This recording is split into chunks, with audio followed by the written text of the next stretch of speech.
आप उसका वेट अभी आपको सिटिंग है, ये स्प्रिंग एक बार फटा हुआ है, अभी बैठने में आनंद आता है कि नहीं आता?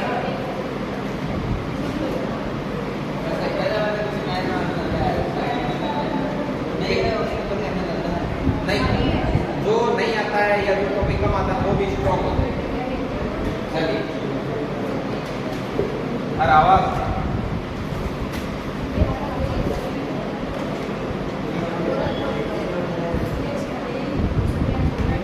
रेशियो का आपको रिवाइज करवाना है, ध्यान से देखो। ये कैन मत कर दो, बताइए रेशियो का हम रिवाइज करवा रहे हैं आपको, बड़े ही ध्यान से सुनना है, ध्यान से छोटी छोटी चीजें उसी को बोलते हैं रेशियो का। ठीक है, जैसे देखो यदि ऐसे दे रखा है 3A अनुपात 5B अनुपात 4C और आपसे पूछा जाता है कि A अनुपात B अनुपात C बताओ, तो इसको बताने का दो तरीका है। ठीक है, आप देखिए, आप इन दोनों को देखना है, 3A और 3A अनुपात 5B है, A अनुपात B अनुपात C लिखना है आपको। तो आप एक सीधा काम करना, 3 का 5 का और 4 का क्या ले लेना, LCM कितना हो जाएगा 60। ठीक है, अब उस 60 में क्या करना, इस 3 का भाग, तो A वाला पोर्शन आ गया, 60 में 5 का भाग, 60 में 4 का भाग, तो A अनुपात B अनुपात C क्या हुआ, 20 अनुपात 12 अनुपात हो गए। इस प्रकार से एक चीज को यदि मान लो, बस अब कई विद्यार्थी क्या करते हैं, कंफ्यूज कहाँ होते हैं, जैसे मैं आज आपको बोलूँगा कि कंफ्यूज कहाँ होते हैं, क्वेश्चन गलत कहाँ होता है। अब जैसे मान लो यह क्वेश्चन यदि कोई गलत करेगा तो वो कैसे कैसे संभावना बनती है कि वो गलत करेगा। मान लो उसका रेशियो का कॉन्सेप्ट उसके क्लियर नहीं है, ठीक है, कईयों के क्लियर होते हुए भी गलत कर देता है क्योंकि उसको मतलब वो इतना सोच नहीं पाता है। ये रेशियो है, ये आपका पट्टा की तरह काम है, राइट, और वो इससे किस प्रकार काम करवाएगा, बराबर की तरह। कैसे, मैं ऐसे लिख रहा हूँ 3A बराबर 5B बराबर 4C, ठीक है। तो ये जैसे ऐसे ले रहे हैं, अब आप कोई भी चीज लेते हो, जैसे 3A अनुपात 5B ये ले लिया, ठीक है। अब मान लो क्या होता है, कई बार कोई चीज घटाने बढ़ाने वाली आती है ना, वहां पर ये मिस्टेक कर जाते हैं। जैसे अभी तो कोई बोलेगा कि सर 3A बराबर 5B बराबर 4C ले, तो भी वही बात है ना, देखो A बटा B बराबर हो गया 5 बटा 3 और 5B बराबर 4C लिया तो क्या हो गया, B बटा C बराबर हो गया 4 बटे 5, हो गया ना।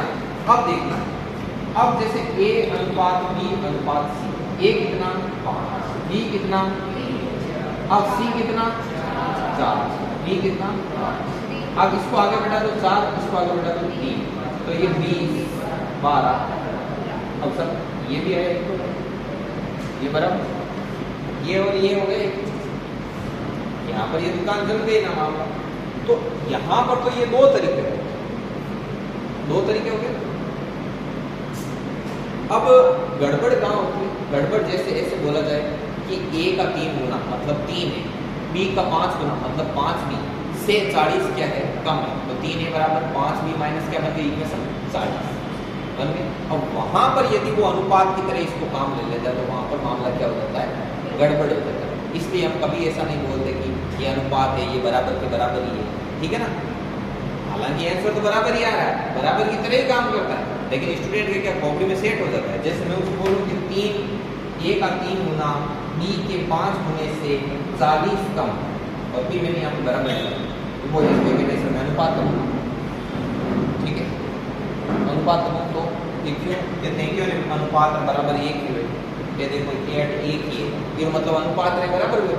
जब मैं यहाँ क्यों कहो कि A अनुपात B, A बटा B, यहाँ किया कौन है, A बराबर B, ठीक है। बस फिर और डाउट पर डाउट आए कि अनुपात को मतलब यदि बराबर है तो कहीं समानुपात को मतलब बराबर क्यों को, ये मतलब तो अनुपात और समानुपात ये दोनों भी आपस में बराबर है, ऐसे कंफ्यूजन बढ़ता जाता है। तो आपको क्या करना है, हर चीज को सिस्टम से करना है, समझ से आई बात। इसलिए हम क्या करते हैं, ऐसा क्वेश्चन करवाते हैं तब तो ऐसे करवा देते हैं, और जब अनुपात वाला करवाते हैं तब हम क्या कह देते हैं कि इनका क्या ले लो आप, एलसीएम ले लो, तो ऐसे क्या होता है उसके माइंड में से सेपरेट रहता है, ये इधर ये चीज। अब देखिए और मैं पर्सन में बता दूं कि जैसे मेन आप कहाँ ध्यान देना, भाषा पर बहुत ज्यादा ध्यान देना।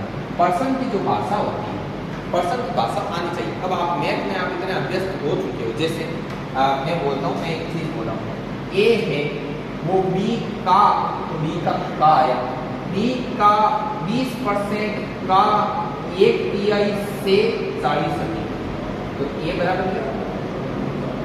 ये मैंने गणित के मतलब जो थ्योरेटिकल लैंग्वेज होती है, जो थ्योरी होती है, भाषा को मैंने गणित में लिखना आपको, तो ऐसे आपको लिखना आना चाहिए। इसके लिए मैंने बता दिया कि का मतलब तो गुणा है, और से जैसे मैं बोलूँ ए बी से 40 अधिक, तो आपको ध्यान रखना चाहिए कि ए बी से किससे 20 से 40।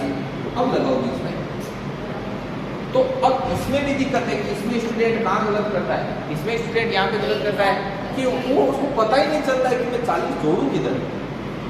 तो इसके लिए यहाँ पे दिक्कत हो जाती है, और कई बार लिखने के बाद कॉन्फिडेंस नहीं आता। जैसे मान लो वो सही लिख दे तो भी उसको कॉन्फिडेंस नहीं आता कि यार मैंने सही लिखा है गलत। तो कॉन्फिडेंस के लिए आपको एक काम करना है, कॉन्फिडेंस के लिए आपको उसको दोबारा पढ़ना है। ऐसा लिखने के बाद दोबारा ऐसा सोचना है कि क्या जो ए है वो इस 20 से 40 ज्यादा है।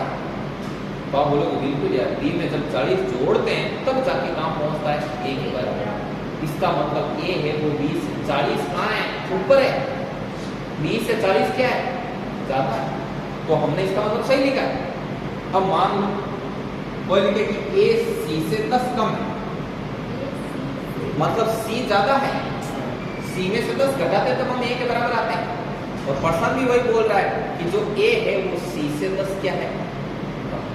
तो फिर इस पर्सन को इक्वेशन को देखना है, खुद बना लो इक्वेशन, तो भी आपको इक्वेशन को देखते हुए उसको पढ़ना है और सोचना है कि क्या जो भाषा है वो इक्वेशन का पालन कर रही है कि नहीं।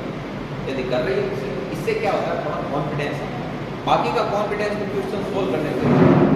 ठीक है, अब देखिए और आगे, अब जैसे कहीं एज वाले क्वेश्चन बोलते हैं सर एज वाले गलत होते हैं, तो एज को सोल्व करने का तरीका होता है, ठीक है, तो हमने आपको एज रेशियो के माध्यम से किया। अब एज में है क्या, बड़ी से बड़ी क्या है, भाषा कि पिता की उम्र, तो पिता को एफ दे दो, पुत्र को एस दे दो, एफ मीन्स फादर, एस कि पिता की उम्र का 3 गुना, पुत्र की उम्र के 5 गुने से 10 अधिक। आराम से, कोई दिक्कत नहीं। मुझे तो ये समझ नहीं आता, मतलब आपकी एज का ऐसा कौन सा क्वेश्चन है जिसमें आपको दिक्कत आ रही है। दिक्कत आनी नहीं चाहिए, कैसे ही करो, चाहे वैसा ही करो, सारा सही से। सिक्कों वाले जो पर्सन है, सिक्कों वाले आपको ध्यान विशेष को। अब जैसे एक दो क्वेश्चन मैं आपको बताऊंगा। एज में, एज को जितना सिंपल हो सकता है मैंने उतना सिंपल करके आपको बताया है। आपको कतई ऐसे नहीं पढ़ाया गया है जैसा बुक्स में पढ़ाया जाता है या कहीं और कहीं पढ़ाते हैं वैसे आपको कभी नहीं बताया। यदि आपको लगता है कि जैसे बुक में पढ़ाया हुआ है वैसे पढ़ाया गया है, तो आप कोई सी भी मार्केट की बुक उठा के देख लेना कि आपको वैसे पढ़ाया गया है क्या जैसे बुक में पढ़ाते हैं। ठीक है, वैसे बिल्कुल नहीं पढ़ाया गया है। कोई भी टॉपिक मैथ का मैंने ऐसे नहीं पढ़ाया है जैसे बुक में पढ़ाया है। अपने नोट से वो बाजार की किसी भी किताब से मैच नहीं करते। आपको सिंपल एंड शॉर्ट बताया है कि सीधा काम डन टनाटन। अब जैसे राम और श्याम की आयु का अनुपात, अब उसने कुछ नहीं बोला है, इसका मतलब वर्तमान आयु का, क्योंकि वर्तमान आयु का अनुपात 5:1।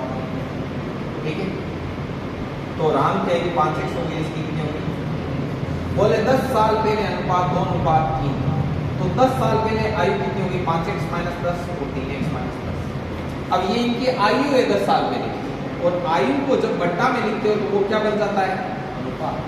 अर्थात ये राम और श्याम की आयु का 10 साल पहले का क्या बन गया, और पर्सन बोल रहा है कि ये राम और श्याम की आयु का 10 साल पहले अनुपात ये, तो मतलब ये दोनों क्या हो गए, बराबर। अब यदि आगे का बोलता तो इसको कहाँ ले जाते, लाओ कौन सा 10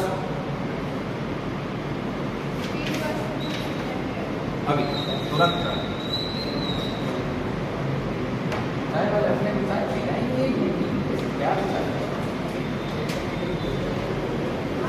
देखिए, एक पिता की आयु पुत्र की आयु के साथ करना कुछ नहीं है, जैसे जैसे पर्सन बोले वैसे वैसे करते हो। क्वेश्चन नंबर 10, पिता की उम्र फादर की उम्र, पुत्र की उम्र मतलब सन की उम्र का क्या है 4। एक इक्वेशन तो ये मिलेगी। आगे 5 साल पहले पिता की उम्र पुत्र की उम्र की 9 गुनी, तो आपको 5 साल पहले जाना है। तो 5 साल पहले पापा हो गए f-5 और बेटा हो गया s-5। अब 5 साल पहले की स्थिति बन गई है, 5 साल पहले पिता की जो आयु थी वो पुत्र की आयु की कितना गुना थी? बन गया। f की जगह अपन क्या रख सकते हैं? अब देखो दो समीकरण है, दो ही अज्ञात राशि fs, दो ही अज्ञात राशि है, दो ही समीकरण है, तो इजीली क्या किया जा सकता है? सोल्व करने का तरीका ये है कि एक समीकरण में से एक चीज को हटा दें। तो अपन इस समीकरण में से किसको हटा देते हैं? f को हटाने के लिए f की जगह क्या लिख देंगे? 4s माइनस 5 बराबर 7s माइनस ये इधर और ये इधर, तो -5 + 33 बराबर 7s माइनस 4। तो ये कितना है? 30 बराबर 3s। s बराबर कितना है? मतलब बेटा है वो 10 साल का, और बेटा यदि 10 साल का है तो बापू उसका कितने साल का? अब इसमें पूछा क्या? पूछा है कि पिता की वर्तमान उम्र, पिता की वर्तमान उम्र कितना है? कई बार क्या होता है कि अपन टेस्ट में एक्साइटेड रहते हैं, पर्सन अपने से भी ज्यादा एक्साइटेड रहता है। जैसे पर्सन ने बोल रखा है कि पिता की उम्र 6 साल बाद क्या होगी, ये तो अपन ने देखा ही नहीं। अपन ने इतना बड़ा पिता की उम्र रख के सीधे क्या ठोक दिया, जबकि उसने पूछा क्या था कि पिता की उम्र 6 साल बाद कितनी? 6 साल बाद कितनी होगी? 46। तो पूरा सोल्व किया और अपन गलत कर देते हैं, बस यही चीज। तो अब एक क्वेश्चन आप, क्वेश्चन नंबर 29 है।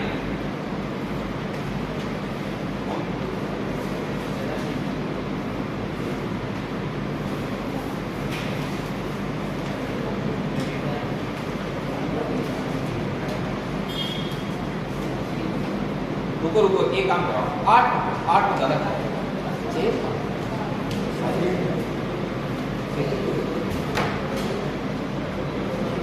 आप रेगुलर रहना, ठीक है?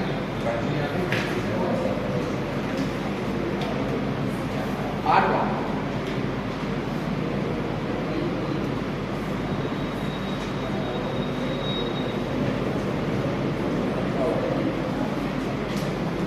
सीट नहीं लेकिन वो दौड़ते तो इस समझ में नहीं आ रहा, आए नहीं क्या छुट्टियां नहीं रखी तो हो ही नहीं सकता यार, समझ में ध्यान में रहता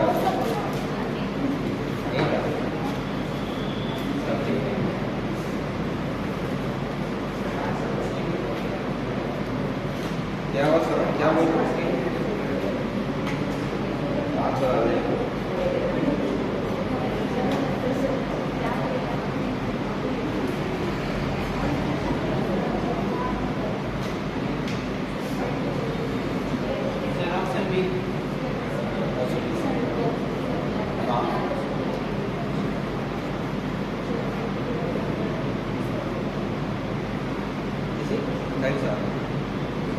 ठीक है,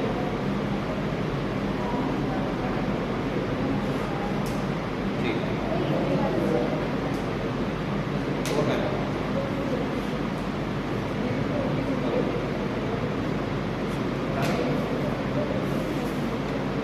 अच्छा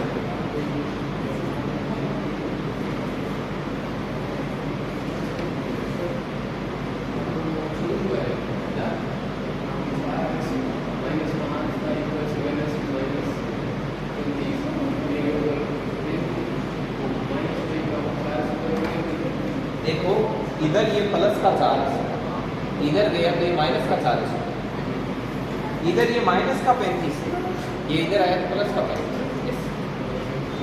हाँ मतलब इधर से बराबर की इस तरफ से इस तरफ जाते हैं ना तो चिन्ह है वो उल्टे हो जाते हैं, विपरीत चिन्ह।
ट्राई करो, बाद में करता हूँ।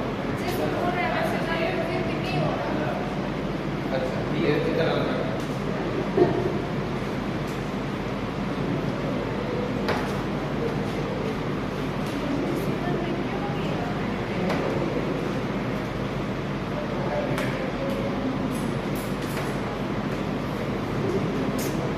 देखिए क्वेश्चन नंबर कितना दिया था? 8 कि इस समय अशोक की आयु और प्रदीप की आयु का अनुपात 4:3। आपने इधर से किया होगा, आपने इधर से किया तो और ज्यादा इजी। ये 8 प्रदीप की आयु और अशोक की आयु का उम्र कितना है? अशोक और प्रदीप की आयु का उम्र 4:3। यदि 6 साल बाद अशोक की आयु 28 वर्ष हो जाए तो इस समय प्रदीप की आयु कितनी? 6 साल बाद में कितनी हो जाएगी अशोक की आयु? 28। तो इसका मतलब अशोक अभी कितने साल का है? 20। अभी अशोक 20 साल का है और पर्सन बोल रहा है कि अभी अशोक कितने साल का है, और बोले कि प्रदीप की आयु कितनी है? अभी 15 साल का है।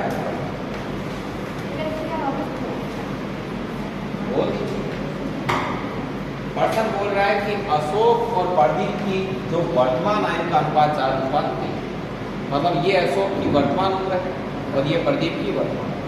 अब पर्सन बोल रहा है कि 6 साल बाद में अशोक की उम्र कितनी हो जाएगी? 26। 6 साल बाद में अशोक की उम्र 26 होगी, इसका मतलब अशोक अभी कितने साल का है? 20। अभी अशोक 20 साल का, पर्सन बोल रहा है अभी अशोक 4 साल का, तो प्रदीप की उम्र क्या करनी तो थोड़ा 3। एक नोट देखिए, एक और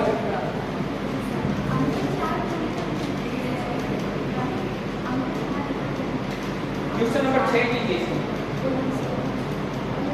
आपके पास नहीं है कैसे? ये ले जाओ, निकाल दो, वो निकाल दो, 2 सीट उसमें था सीट।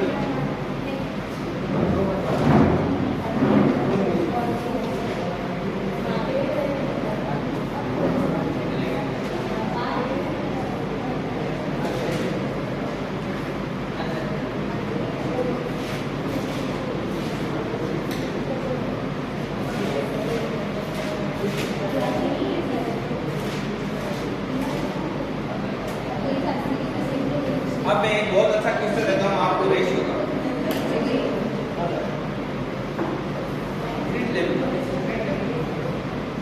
ये नीचे किसने पड़ी है? इस्तेमाल कर दो ना।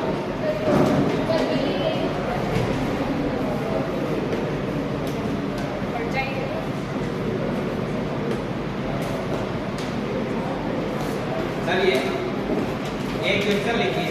अच्छा ये कर रहे हो ना, जल्दी करो। छठा क्वेश्चन दिया मैंने।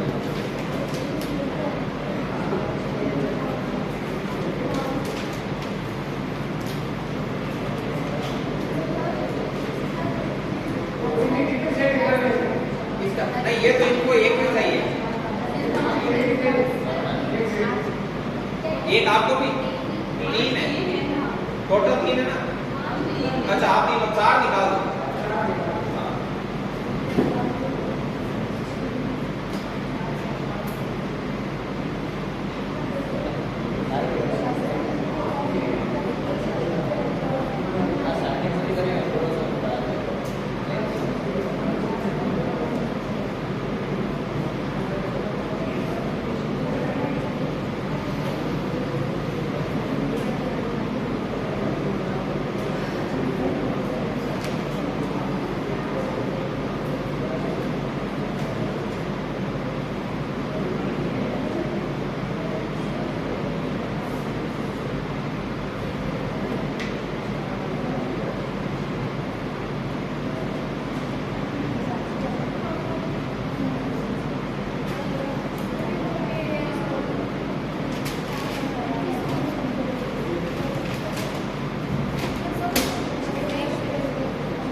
चलिए क्या हुआ, हो रहा है कि नहीं हो रहा है?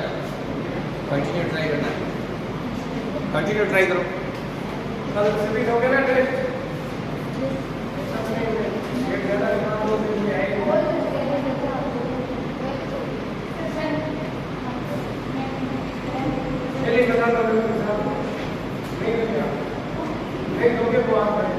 जो नहीं देंगे वो हाथ खड़े करो।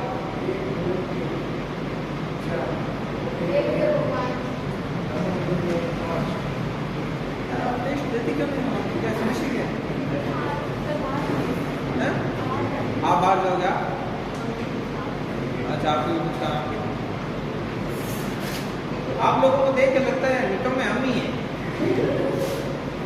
इतना काम है, इसके काम उसके काम, कम 150 क्वेश्चन तो ध्यान में आवे। इस तरह से मैथ में संख्या चेंज हुई, जीकेड़ा दिया हुए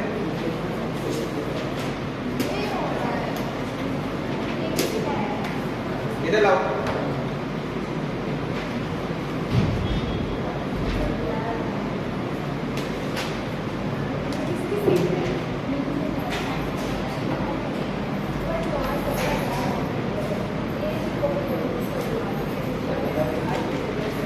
हाँ इसमें कौन सा बताना है? छठा। 6 साल पहले कमल और सुरेश की आयु बताओ। बहुत इजी है, देख कमल और सुरेश के एंड एस। तो इसमें क्या बोल रहा है कि 6 साल पहले कमल और सुरेश की आयु का अनुपात 6:5। तो पहले कमल की उम्र ये x मान लो, इसकी क्या मान लो, ठीक। या फिर यहाँ पर पूरा नाम लिख दो कमल और इधर लिख दो सुरेश। तो कमल की वर्तमान आयु के और इसकी क्या हो गई s, ठीक है ना। तो वर्तमान आयु का अनुपात इसने क्या कुछ नहीं बोला, इसने सिर्फ कौन सा बोला 6 साल पहले का और 4 साल बाद। तो 6 साल पहले चले तो 6 साल पहले k माइनस 6 और इधर से s माइनस 6 साल पहले इनकी आयु का अनुपात कितना था 6:5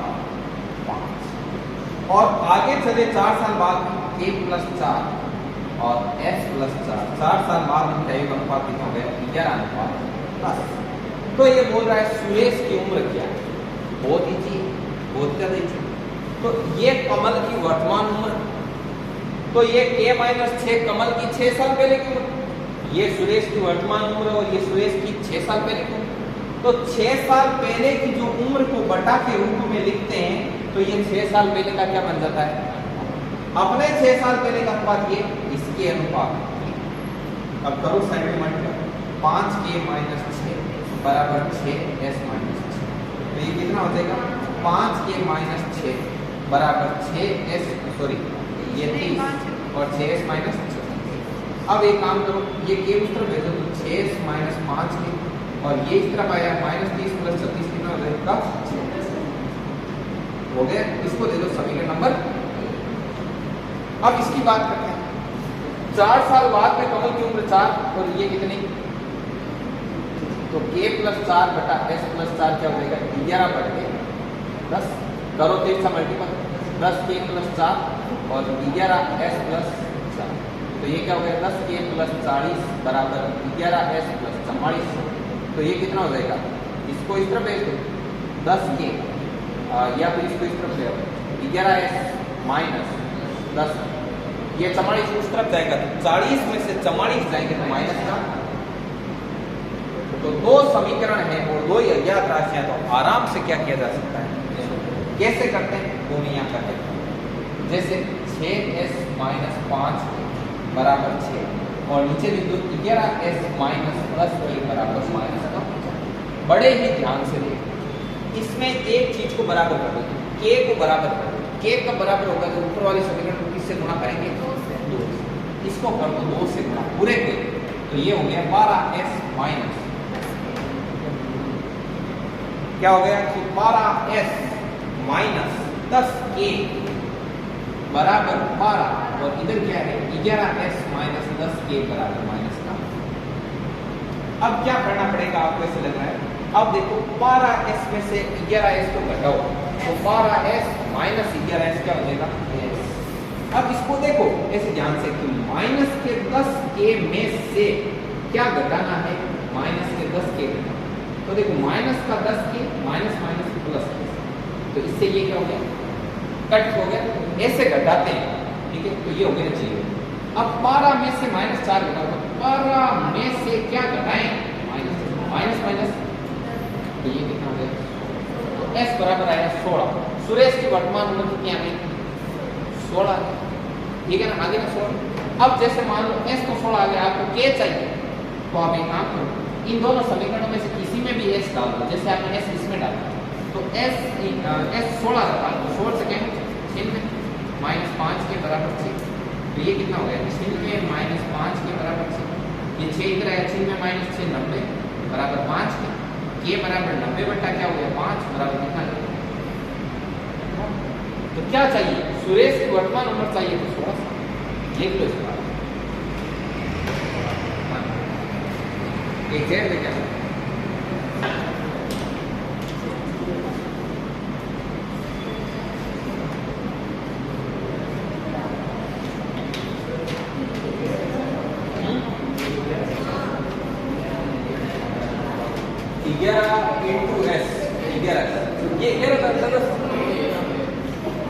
ये कहाँ से है, ये परसेंट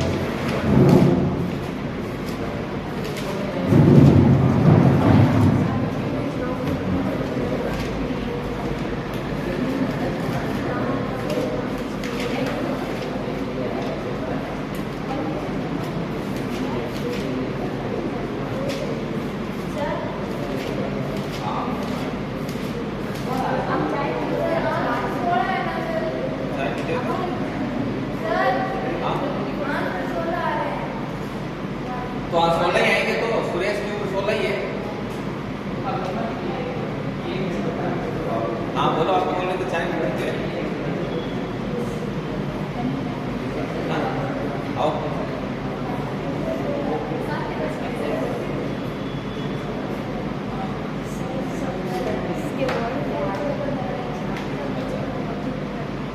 अब छुट्टी कर दें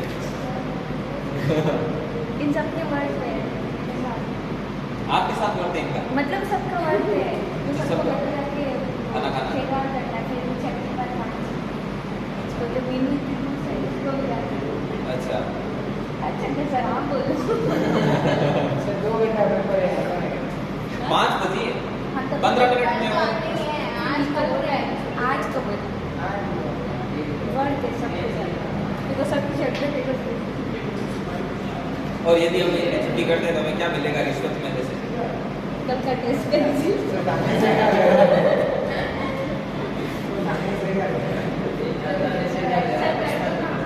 तो सबके वर्ड से करेगा ले रहना डालू बावने की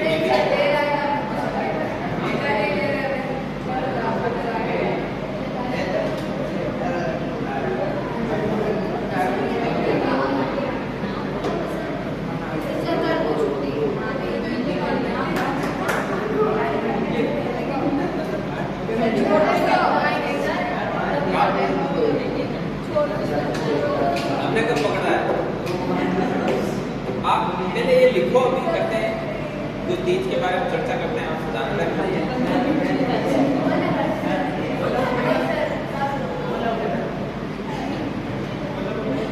एक कहानी नहीं सुना तो आपको तीज की कुछ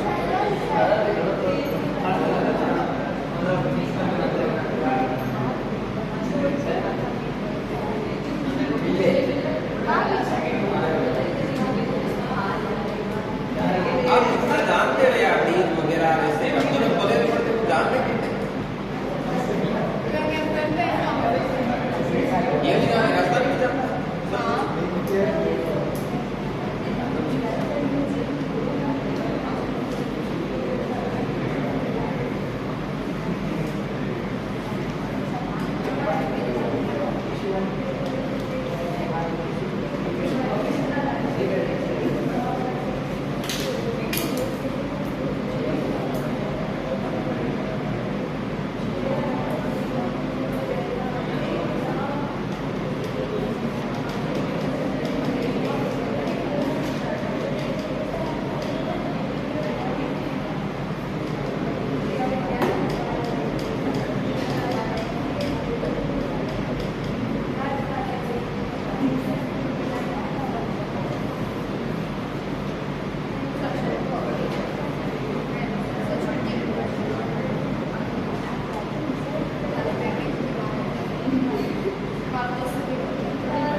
वो मैं पकाना तस्वीर लगी यहाँ लगा होता है पिज्जा का चाउमीन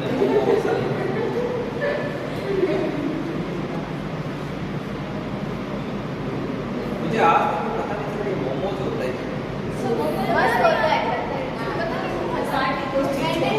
मैं ना मैंने सर बताओ लहसुन होता है उस टाइप में दिखता है। कैसा होता है? लहसुन होता है लहसुन हाँ। वो तो उसके जैसा दिखता है बनाते हैं वाइट कलर का बनता किसका है? अंदर तो है ना कवर होता है मेरे घर में मैं आपको बताऊं ना पहले मैं जब इसका नाम सुना तब मैंने ऐसे सोचा कि ये कोई नॉन वेज होता होगा, इसलिए मैंने इसको टेस्ट नहीं किया कभी। फिर धीरे धीरे पता चला कि ये वेज होता है, तब मैंने सोचा पता नहीं किस चीज का बनता होगा।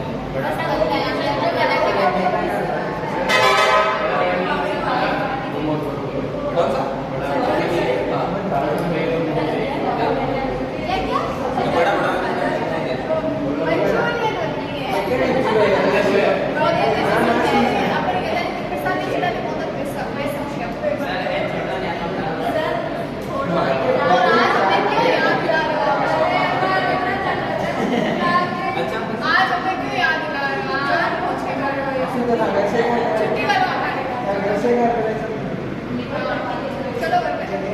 देखो वो आगे देखते हैं इन्हें की आइडिया देंगे।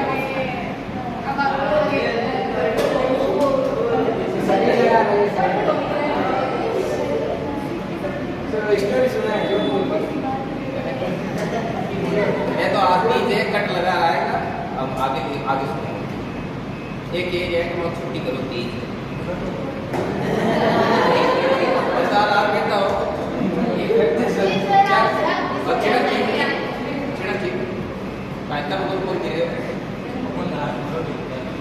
हाथ मरोड़ी और ठीक हो।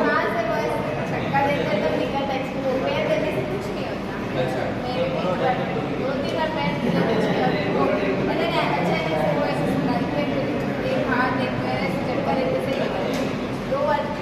आप आज ना क्या आएगी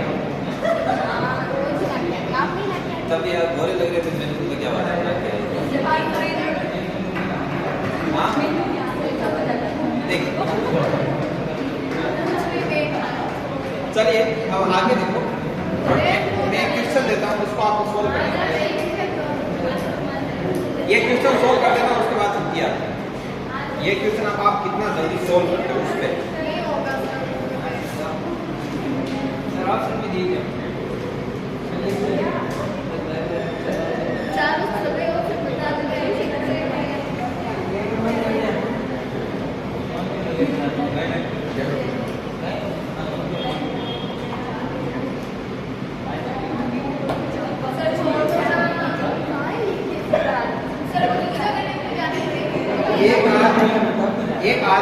की कुल इनकम, ये लास्ट है,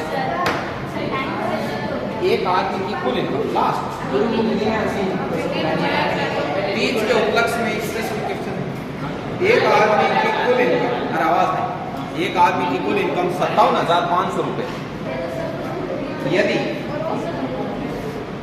यदि वो 57,500 रुपए को 6 बेटों, 3 बेटियों और 5 भतीजों में बांटता है, मोटा परिवार है, एक आदमी की कुल इनकम 57,500 है, वो इन पैसों को 6 बेटों, 3 बेटियों और 5 भतीजों में बांटता है, 5 भतीजों में बांटता है।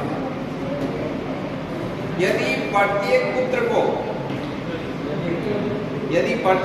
को पुत्री का 3 गुना मिलता है, प्रत्येक पुत्री का 3 गुना मिलता है तथा प्रत्येक पुत्री को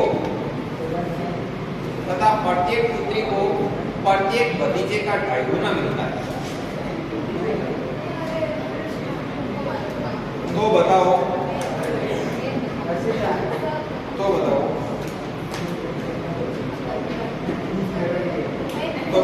प्रत्येक पुत्री और प्रत्येक भतीजे को कितना पैसा मिलता है?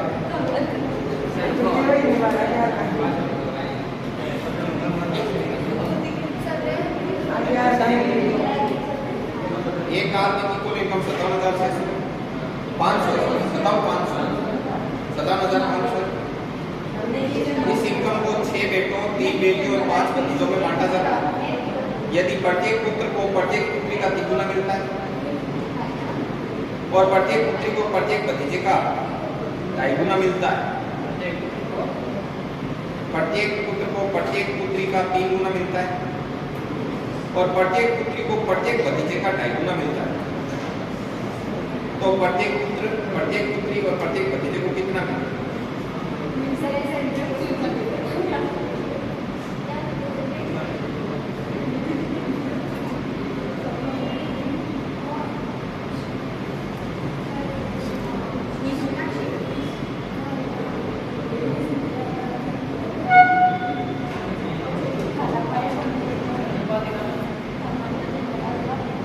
बताना है कि प्रत्येक पुत्र को कितना मिलेगा, प्रत्येक पुत्री को कितना मिलेगा।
चलो करो किसके आया है?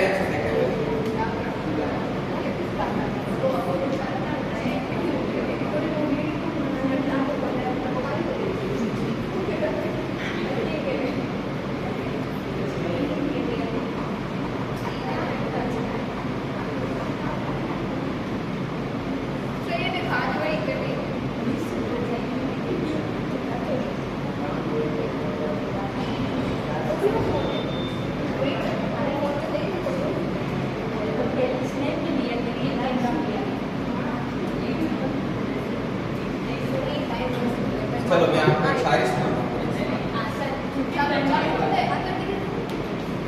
चलो फिर आप हाँ सवाल करते हैं सर, जिंदगी को आनंद करना एक ही मिली, ठीक है सर, चिंता चलो सुनो भाई कि अच्छी है, आपको एकदम बहुत काम आएगी आप कि बुलंदी लंबे समय तक किसके हिस्से में रहती है, ये सुना आएगा। बुलंदी लंबे समय तक किसके हिस्से में रहती है? ऊंची इमारत हर घड़ी खतरे में रहती है। बुलंदी लंबे समय तक किसके हिस्से में रहती है? ऊंची इमारत हर घड़ी खतरे में रहती है। और ये एक ऐसा कर्ज है जिसे मैं अदा कर ही नहीं सकता, क्योंकि जब तक मैं घर ना पहुंचूं मेरी माँ सजदे में खड़ी रहती है।